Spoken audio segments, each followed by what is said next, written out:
Good morning everyone. आज हम एक सीरीज स्टार्ट कर रहे हैं जो आपके बोर्ड एग्जाम के लिए है और ये क्लास 12th हिस्ट्री के लिए है। इसमें हम डिस्कस करेंगे कि जो हमारे लॉन्ग क्वेश्चंस होते हैं 12th में आते हैं उन्हें डिस्कस करने वाले हैं और देखते हैं क्या होता है। ठीक है, एक हमारा क्वेश्चन है क्लास 12 सब्जेक्ट हिस्ट्री चैप्टर 9 से लिया है। ये जितने भी क्वेश्चन होंगे सारे के सारे प्रीवियस ईयर से बेस होंगे और बुक जो मैं यूज कर रहा हूँ फिलहाल के लिए अरिहंत की है। ठीक है, all in one history class 12।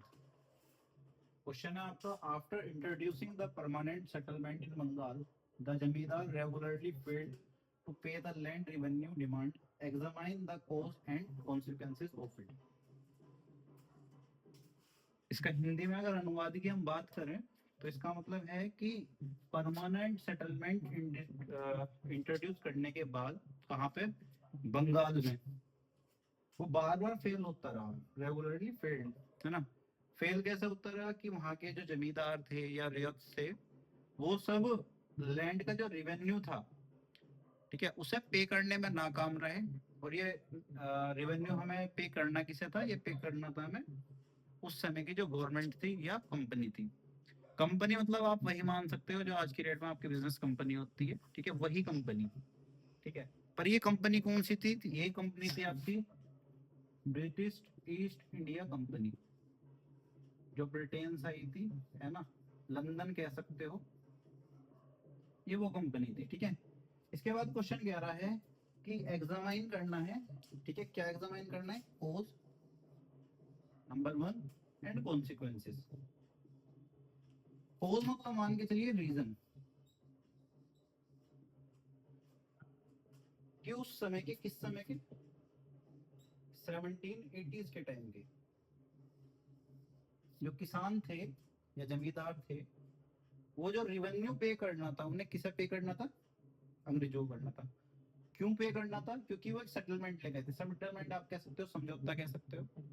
किस किस के बीच में हुआ था, तो ये समझौता हुआ था कंपनी के बीच में। कंपनी कौन सी कंपनी, ब्रिटेन की कंपनी।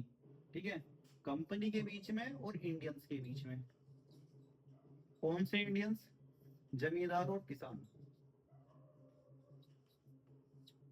है ना, फार्मर्स। अच्छा, फार्मर्स भी कई तरह के होते हैं। छोटे फार्मर्स को हम बोलते हैं पेजेंट। ठीक है, तो कंपनी और इंडियंस के बीच में एक समझौता हुआ था, एक सेटलमेंट हुआ था। सेटलमेंट का नाम था परमानेंट सेटलमेंट। कहाँ पे हुआ था, बंगाल में हुआ था। कौन सा बंगाल, आज के समय का जो बंगाल है उस बंगाल की हम बात नहीं कर रहे हैं। तो फिर कौन सा बंगाल, आज के समय में बिहार, झारखंड, उड़ीसा, पश्चिम बंगाल, है ना, और ईस्ट बंगाल। ईस्ट बंगाल आप कह सकते हो आज की डेट में जो बांग्लादेश है।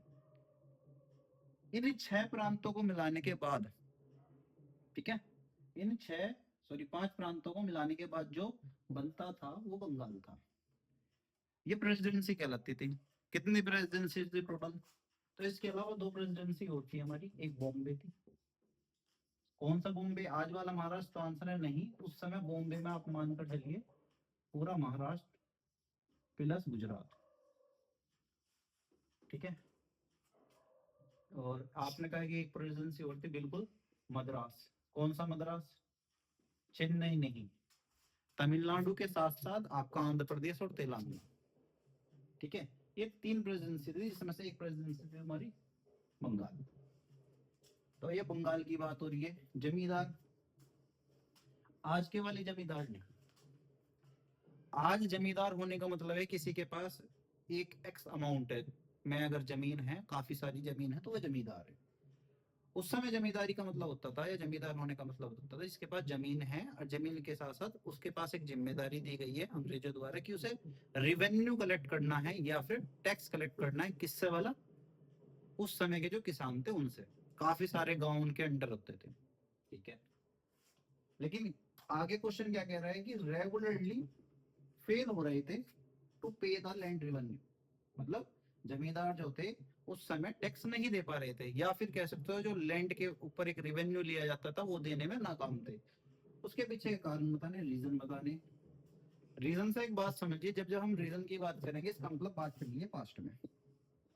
किसके पास्ट में? इस 70s 80s के पास्ट में, इससे पहले की बात चल रही है। अच्छा जी, फिर बात आ रही है कॉन्सिक्वेंसेस, मतलब इसके रिजल्ट क्या होंगे? किसके रिजल्ट? परमानेंट सेटलमेंट आने के रिजल्ट क्या हो? मतलब बात चल रही है फ्यूचर में, किसके फ्यूचर में? 1780s के फ्यूचर में, मतलब इसके बाद का समय। अच्छा, एक बात और समझिए, समझने वाली बात यह है कि हिस्ट्री को अगर आपको समझना है, अगर हिस्ट्री को आपको समझना है तो बड़ी आसान सी एक चीज आ जाती है, और वो चीज क्या है कि आप किसी भी चीज के कॉजेस एंड कॉन्सिक्वेंसेस, कॉन्सिक्वेंसेस को आप इम्पैक्ट भी कह सकते हो, बस इन दो चीजों को पकड़ के चलिए, आप कोई भी 8 नंबर का क्वेश्चन कर सकते हैं। इसके अलावा आप 3 चीज और ऐड कर सकते हैं।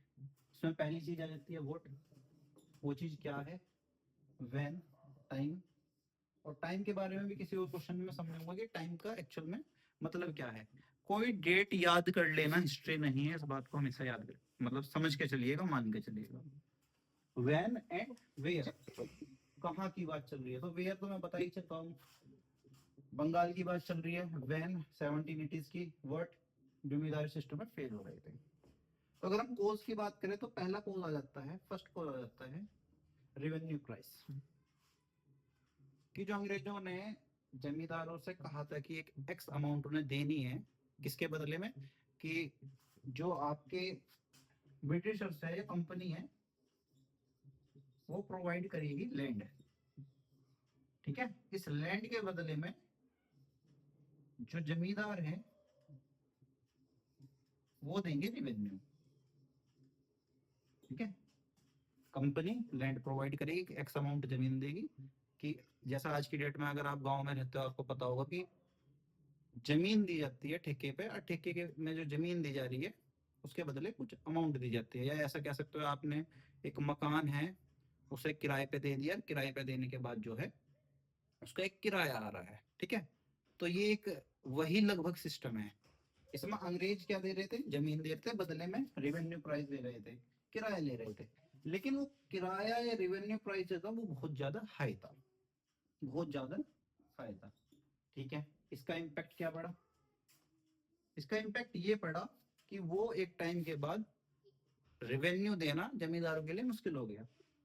लेकिन इस चीज के लिए जो उस समय के अंग्रेज थे उन्होंने मनाया कैसे जमींदारों को? तो मनाया ऐसे, उन्होंने कहा कि अगर आप कल्टीवेशन करोगे, जमीन पर कल्टीवेशन करोगे और हम प्राइस को लो रख देते हैं तो आप मेहनत नहीं करोगे, है ना।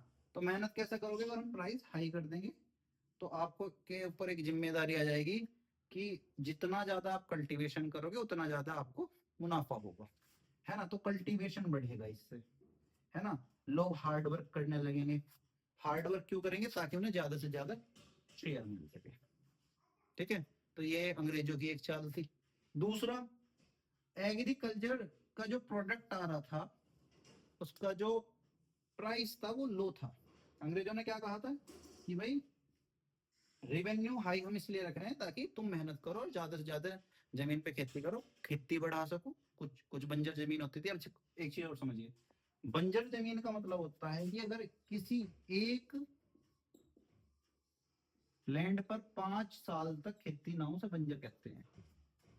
उस समय बंजर जमीनें क्यों थी? क्योंकि आज की डेट में जैसा आप लोग देखते हैं हमारे पास ट्रैक्टर है, टेक्नोलॉजी है, अच्छे खाद है, अच्छे बीज है, ठीक है, और पानी के लिए भी ट्यूबवेल वगैरह है। उस समय ऐसा कुछ था नहीं, संसाधनों की कमी थी, तो खेती करना बहुत ही ज्यादा टफ काम हुआ करता था, ठीक है। तो अंग्रेज क्या चाहते थे? ज्यादा से ज्यादा एरिया में खेती हो ताकि उन्हें ज्यादा से ज्यादा रेवेन्यू मिले।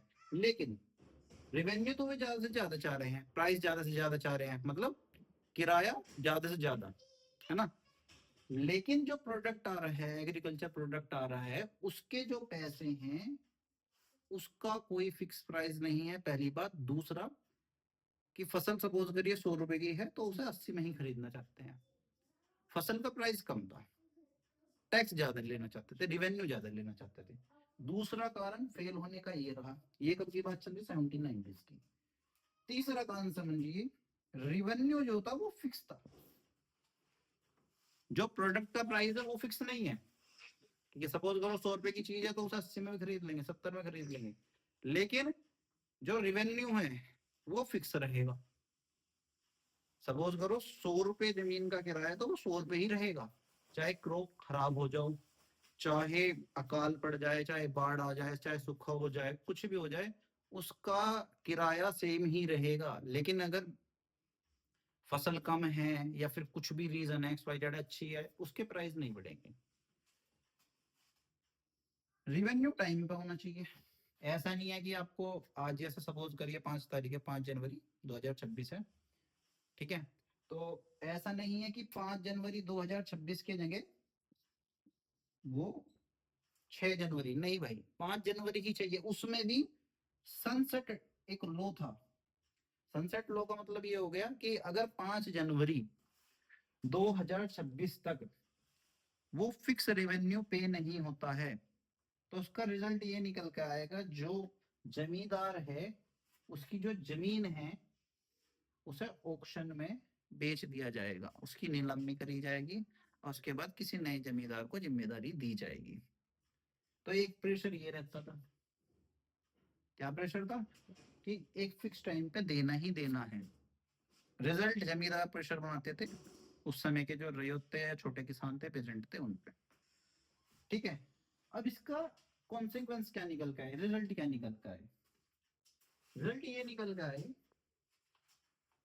कि पहला रिजल्ट तो तुम्हारा ये था कि जो रिवेन्यू कलेक्शन था उसकी जिम्मेदारी दे दी गई जमींदार को, कोई प्रॉब्लम नहीं है, अच्छी बात है, जिम्मेदारी दी जा रही है।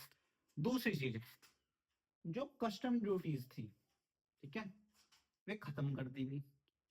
तीसरी, जितने भी जमींदार थे उनकी जो पावर थी वो खत्म हो गई, उसमें लॉस हुआ। अब लॉस कैसे हुआ? लॉस ऐसे हुआ कि जो जमींदार हुआ करते थे वे पावरफुल हुआ करते थे पॉलिटिकली प्लस सोशली, ठीक है, क्योंकि जमींदारों के अंडर किसान काम कर रहे थे। मोस्ट ऑफ द टाइम जमींदार के अंदर काम करने वाले जो किसान होते थे खुश भी होते थे। बट ये जो प्रेशर आया कि फिक्स टाइम पे देना है रेवेन्यू, ठीक है, ऑन टाइम पे दे रहा हो, इस प्रेशर, ये प्रेशर कंपनी ने किस पे बनाया? जमींदारों पर, जमींदारों ने बनाया किसानों पे, जिससे किसान जो थे बगावत करने लगे एक टाइम के बाद। साथ के साथ किसानों के पास एक पावर हुआ करती थी, किसान कह रहा हूँ सॉरी, जमींदारों के पास, कि वे छोटे मोटे जो पंचायतें थे उनका, उनके बीच में जो डिस्प्यूट हुआ करता था, लोगों के बीच में छोटा मोटा डिस्प्यूट उसे सोल्व करा देते थे, जिसकी वजह से उनकी इज्जत बनी रहती थी, उनके पास पावर रहते थे। लेकिन वो पावर खत्म हो गई। कब खत्म हो गई? जब खत्म हो गई जब जो कलेक्टर थे, कौन से कलेक्टर, जिन्हें अपॉइंट करा था कंपनी ने, ठीक है, उनके सुपरविजन में ये सब चीजें आने लगी। कौन सी चीजें? जस्टिस करना, रेवेन्यू कलेक्ट करना, और ये बहुत सारी चीजें। इसके साथ साथ जो जमींदार होते थे उनके पास खुद की अपनी छोटी मोटी, है ना, अ, सिपाही होते थे, या फिर कह सकते हो लोग रखते थे, है ना, वे समझौते करवाते थे। लेकिन अब ये ट्रूप भी खत्म हो गए, उसकी जगह पुलिस वगैरह आ गई, ठीक है। इसके साथ जो जमींदार थे वो एक, मतलब पेमेंट करते जो थे, जो ड्यू करते थे, मतलब ड्यू देते थे, जैसा आप ईएमआई वगैरह का ड्यू देखते होंगे, वो ड्यू देना डिफिकल्ट हो गया। क्यों डिफिकल्ट हो गया? वही फिक्स टाइम पे देनी है, ठीक है, फिक्स रेवेन्यू देना है, टाइम पे देना है, सनसेट लो के अकॉर्डिंग देना है। पर हर बार ऐसा पॉसिबल नहीं था। कई बार ऐसा होता था कि मैंने अभी ऑलरेडी बताया कि कोई फसल जो है वो खराब हो गई, ठीक है, प्लस जो प्राइसेस है फसल के वो बहुत ज्यादा लो है, 100 रुपए देने हैं, 50 रुपए की फसल खराब हो गई, ठीक है।